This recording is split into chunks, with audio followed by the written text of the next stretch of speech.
Hi, and welcome. You're listening to the X22 Report. My name is Dave, and this is episode 1718 Today's date is November 16th, 2018, and the title of the episode is The Plan is Working. The mainstream media falls for the trap. Before we get started, I wanted to talk about the patriots that are fighting for our country. Every generation seems to have its own president. Each seems to define an era. Our generation will have Donald Trump as their president. He will be remembered as the president who stood up to the deep state. This holiday season, Noble Gold is offering the solid silver Trump 2020 Freedom Coin. Noble Gold has sold thousands of these beautiful coins as collector items for investments. Yes, because these are 0.999% fine silver. And today, there's a holiday special offer on right now. Go to TrumpCoin2020.com and put the code X22 to receive free shipping if you buy 3 coins or more. Let's get into the economic collapse financial news. Now, the UK people who voted for the Brexit, they are very angry and upset with Theresa May. Actually, we can see a lot of people are resigning from their posts. And if you really think about it, she really wasn't representing the people. She was actually representing the interests of the European Union and those in British Parliament that back remaining in the EU. Because no one in the British high society wanted Brexit to pass. No one in Europe's power elite wanted Brexit to pass. And no one in the US's power elite wanted Brexit to pass. They started to demonize it. They started to sabotage it. And they knew if they can, water it down, if they can make certain deals, keep it in transition, in limbo forever, guess what would happen? Nothing. And that's exactly what just happened here. I mean, we're 29 months later, and the UK is no closer to being out of the EU than the day of the vote. Why? Because Theresa May's 585-page deal is the worst of all possible outcomes. If it passes, it will leave the EU with near full control over British trade and tax policy, while the British people and government have no say or vote in the matter. It's actually punishment for the people getting uppity about their future and wanting something different than what had been planned for them. Remember, if we go back many reports, we always said the central bankers will never allow this to happen. And central bankers always punish those who don't do what they want. Look at the countries where the people wanted a regime change from the puppet government. They are then punished. The same thing is happening here. And if you really look at the Brexit, the people said, listen, we want to leave the EU. And the government didn't do what the people wanted. So the government is actually not working for the people.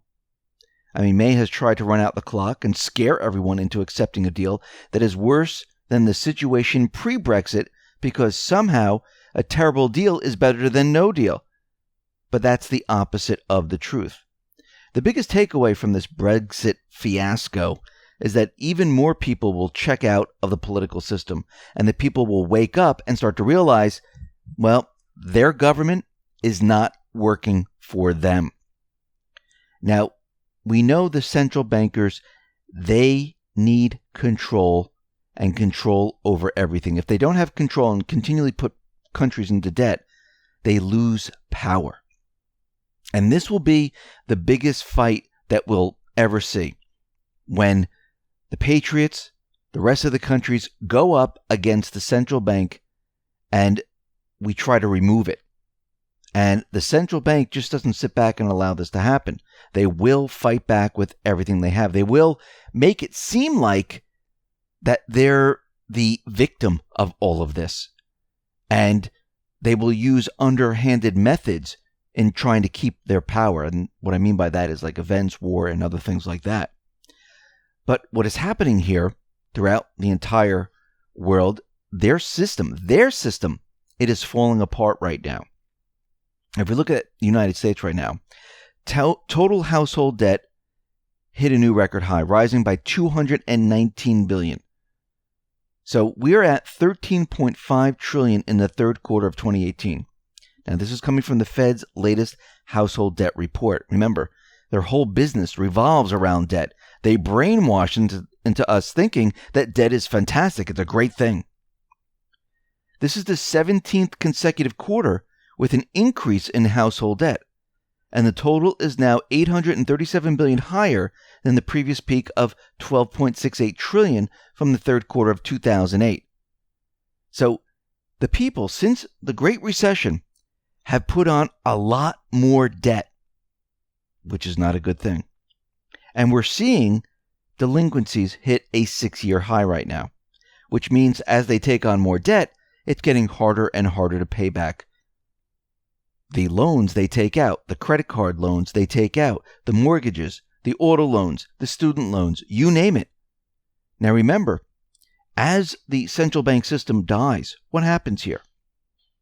Well, people can't live on what they're making. And this is why credit was introduced, to allow people to go out and purchase things.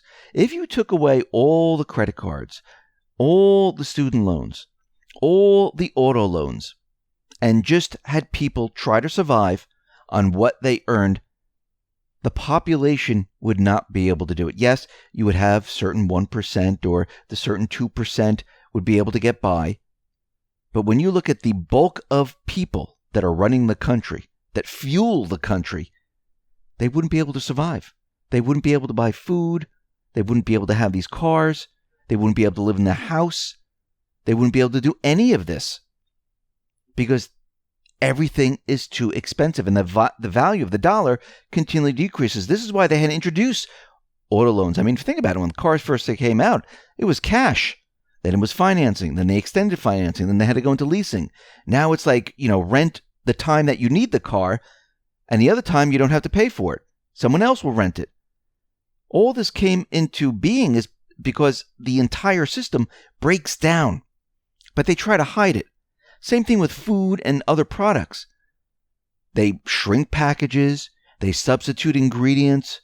They don't use material that is strong so equipment doesn't break down. They go for the cheaper stuff.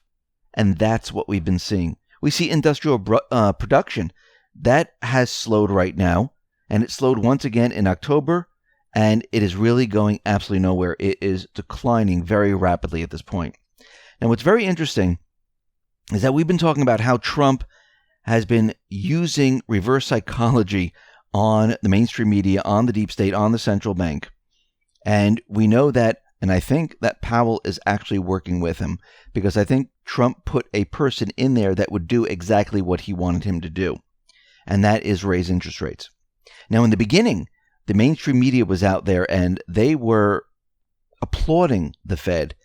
Interest rates, raise them as high as you can. This is fantastic. This is a great thing.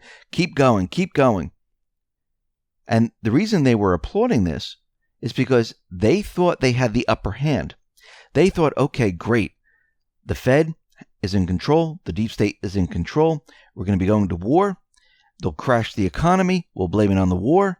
And it will look fantastic. But what happened was, over this period of time, and if you noticed, when Trump came into office, they raised the rates right before he came into office, and they raised it a couple more times when he was in office, and they kept going. This was because they thought they were going to control the narrative. They thought, okay, let him have the economy. We know it's going to fall apart. The economy's doing terribly. We built it up on an illusion. He won't know what to do. Guess what? He does know what to do. He used the same trickery that they used. And he pumped up the economy, and that doesn't mean the economy's doing well. He used the statistical numbers to make it look like the economy was doing well. Then they sat there and said, whoa, wait a minute, what's going on here? Then he started to criticize the Fed and say, hey, the Fed's raising rates. This is not a good time. Debt's coming due soon. Why would we do this at this point? And the mainstream media, they were stuck. They didn't know what to do because they were rooting for the Fed to raise rates. Now, the economy is doing fantastically on paper, and they don't want this to happen because if they keep pushing the Fed to raise rates, the Fed will be blamed for the entire system coming down. What do we see happening right now? Financial pundits, mainstream media like the Wall Street Journal and many others are telling the Fed to slow down. Slow down the rate hikes. Don't move too quickly. Now, this is very interesting because Trump has the mainstream media, the financial pundits, telling the Fed to do exactly what he wants the Fed to do, but he really doesn't want them to do this. He wants them to raise their rates. So think about what's happening right now. This will allow Trump to blame the Fed. Think about it for a second. He's blaming the Fed. Now he has the mainstream media, financial pundits, also telling the Fed to do the same thing. So when the economy comes down, guess what? The mainstream media told the Fed to slow down. The financial pundits are telling the Fed to slow down. Trump is telling the Fed to slow down. And the Fed is not slowing down. They're raising the rates. He just put them in this incredible trap. Now what do? Because the Fed's not going to listen. In the past, maybe the Fed would listen, but the Fed's not going to listen now because this is part of the plan. And now, when the economy falls apart, well, the mainstream media, the financial pundits, they were all pointing to the Fed too. Trump's going to bring this up. Hey, the Wall Street Journal, the Washington Post, MSNBC, CNBC, Kramer, they all said the same thing I did. I told the Fed not to raise the rates. Look what they did. They brought the economy down. A perfect setup. And the mainstream media, the deep state, they don't even know that they were set up. Just like with everything else. Because they thought they had the upper hand. But they don't. They know what's going to happen when the Fed raises the rates too quickly. We all do. I mean, just look at history. It's proven. The entire system falls apart, especially when you're raising rates in a system that's not real. So right now, the plan is moving forward. The trap is set. They took the bait, and now more fingers are pointing to the Fed. Listen, everyone, thanks a lot for listening. Be well, be safe, and especially be prepared. Thanks a lot.